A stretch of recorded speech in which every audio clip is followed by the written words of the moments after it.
Hello guys and welcome sa panibago kong video. Sa video kong ito ay gagawa tayo ng Spanish bread para sa mga sangkap ay yeast, powdered milk, warm water, butter, salt, white sugar, at bread flour.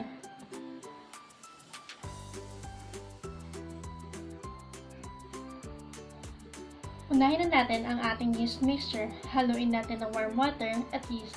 I-rest ito for about 5 minutes hanggang mag-bloom ito. Ngayon naman ay paghalo-haluin natin ng powdered milk, salt, white sugar,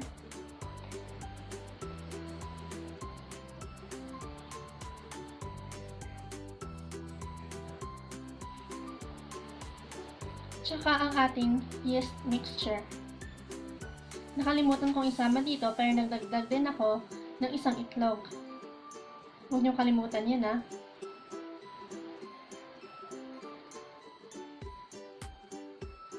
Ngayon nahalo natin mabuti ay i-dust natin ang ating surface at i-knead ito.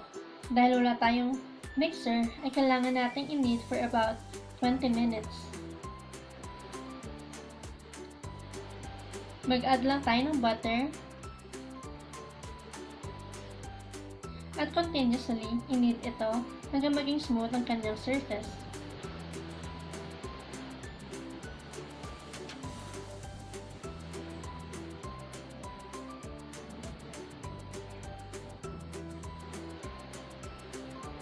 I-grease natin ang ating bowl ng butter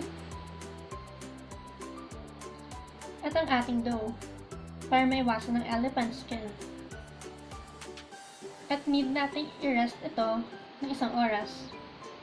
Para sa ating filling ay butter, breadcrumbs, at white sugar. Ihalo lang natin ito. Para sa breadcrumbs nito ay ito yung mga chunky at yung isang breadcrumbs ay para sa coating mamaya.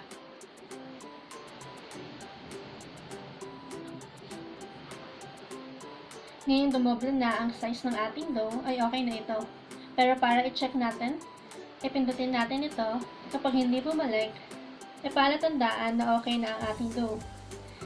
Slightly punch natin ito para ma-deflate ang ating dough para mawala yung mga excess na air.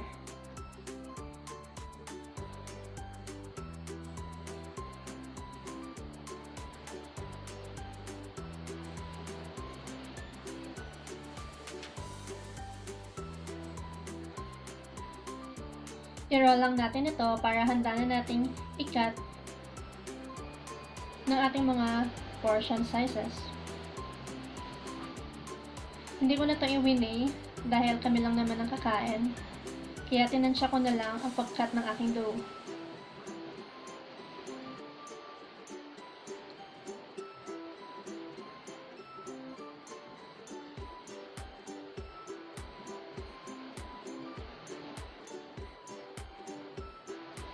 Kung ano nga pala yung una nating kinat ay siya yung ating unang bibilugin.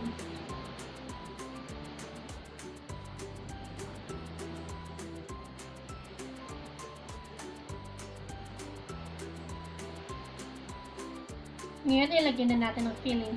Wala akong rolling pan, kaya gumamit lang ako ng baso.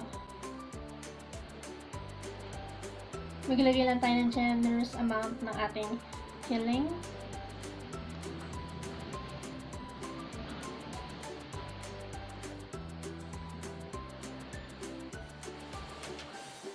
At i-roll na ito sa hugis ng Spanish bread.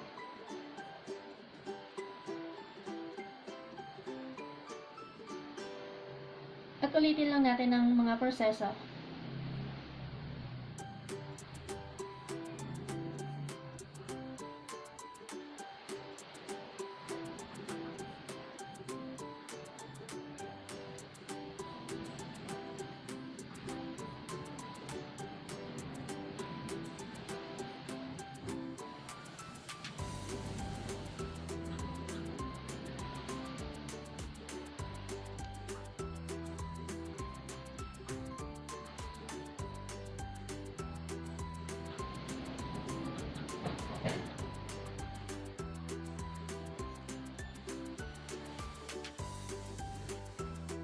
Takpan natin ito at i-proof for about 15 minutes.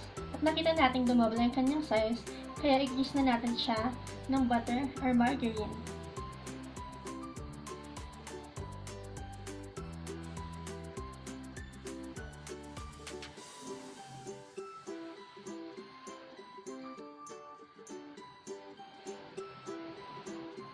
Ngayon naman ay budburan na natin ng fine breadcrumbs.